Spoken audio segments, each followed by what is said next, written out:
பாரதிய ஜனதா எதுக்கு நின்று உரிமைக்கு? கச்சத்தீவுக்கா, காவிரி நதிநீருக்கா, முல்லை பெரியாற்றுக்கா, ஈழத்தில் நடந்த இனப்படுகொலைக்கா? லட்சக்கணக்கான செத்து விழுந்தமடா. ஒருத்தன் கத்துறது உண்டா, கதர்னது உண்டா, கண்டிச்சது உண்டா? ஒருத்தன்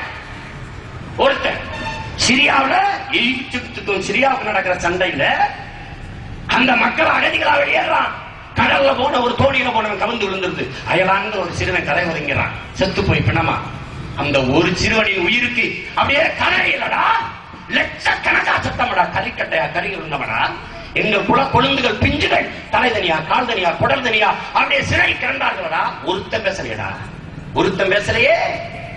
அப்ப சாவது தமிழர் என்றால் சகித்துக் கொள்வீங்க, அதான் அர்த்தம். ஒருத்தன் கேட்கல, ஒருத்தன் கேட்கல.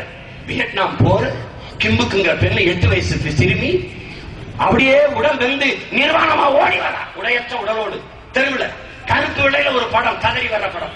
அதை பார்த்த உடனே உலகமே அப்படி கதறிடுச்சு. ஐயோ அப்படி ஒரு கொடுமையான எத்தனை குணங்களா, எத்தனை உடல். கண் முன்னே சரணடைந்த என் தங்கை இசைப்பிரியாவை கற்பழிச்சு கொலை செஞ்சு தூக்கி போட்டுருந்தாங்கன்னா ஒருத்தன் பேசலடா. நீங்க ஒருத்தன் பேசல.